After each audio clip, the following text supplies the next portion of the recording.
warahmatullahi wabarakatuh. Saya Isna Zahira Yumni dengan NIM 2350410010 dari kelas A3 PSR.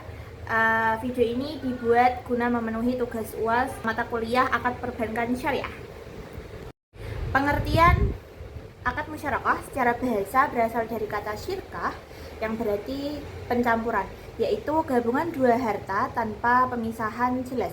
Dalam terminologi, musyarakah adalah akad antara dua pihak atau lebih untuk menggabungkan modal guna menjalankan usaha bersama. Hasil usaha akan dibagi sesuai kesepakatan, sedangkan kerugian ditanggung proporsional berdasarkan kontribusi modal masing-masing. Dasar hukum akad musyarakah diperbolehkan dalam Islam berdasarkan kepada Al-Quran, As-Sunnah, dan Ijma'. Dalam Al-Quran, misalnya surat Al-Baqarah ayat 272, ليس عليك هداهم ولكن الله يهدي من يشاء وما تنفقوا من خير فلأنفسكم وما تنفقون إلا ابتغاء وجه الله وما تنفقوا من خير يوفى إليكم وأنتم لا تظلمون. yang mengisyaratkan prinsip kebersamaan dalam kepemilikan harta. Dalam sunnah ada hadis-hadis yang menguatkan praktik ini serta ijma' para ulama yang menyepakati keabsahan musyarakah.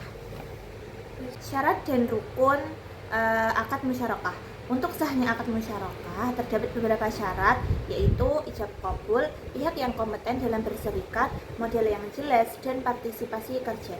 Rukun musyarakah meliputi kesepakatan antara dua pihak yang berakad, objek akad, dan nisbah bagi hasil yang disepakati. Kemudian jenis-jenis musyarakah dibagi menjadi dua jenis yang utama. Yang pertama ada syirkah al-amlak, yaitu kepemilikan bersama tanpa akad seperti warisan atau hibah.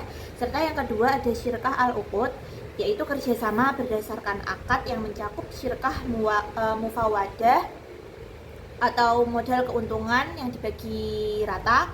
Syirkah inan, modal dan keuntungan bisa berbeda sesuai kesepakatan. Kemudian syirkah al-amal, kerjasama profesi seperti arsitek atau penjahit.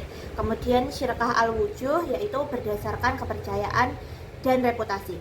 Yang terakhir syirkah mudharabah, yaitu syirkah atau kerjasama antara pemilik modal dan pengelola usaha.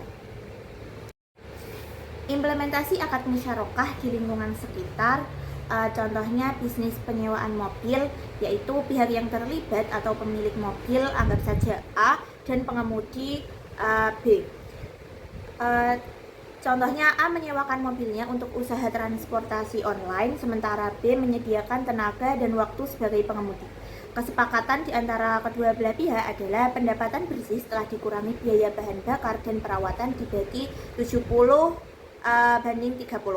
A mendapat 70% karena mobil adalah modal utama dan B mendapat 30%. B mengoperasikan mobil harian, mencatat pendapatan dan membagi keuntungan setiap minggu atau setiap bulan.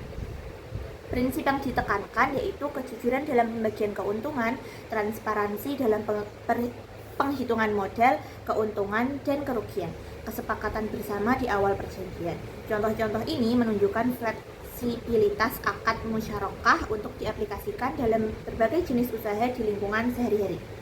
Manfaat akad musyarakah meliputi fleksibilitas dalam pengelolaan usaha, pembagian keuntungan yang adil, serta mendorong kehati-hatian dalam memilih proyek yang halal dan menguntungkan. Dengan prinsip keadilan dan kebersamaan, akad musyarakah menjadi salah satu pilar penting dalam sistem keuangan syariah. Demikianlah penjelasan singkat tentang akad musyarakah, sebuah konsep kerjasama yang dilandasi prinsip keadilan dan saling berbagi keuntungan dalam Islam. Melalui akad ini, kita tidak hanya membangun hubungan bisnis, tapi juga memperkuat nilai-nilai kepercayaan dan kebersamaan. Dengan memahami konsep ini pula, kita dapat membangun kemitraan yang tidak hanya menguntungkan, tetapi juga membawa manfaat jangka panjang. Semoga video ini memberikan manfaat dan inspirasi untuk kita dalam menjalankan transaksi yang sesuai dengan syariat.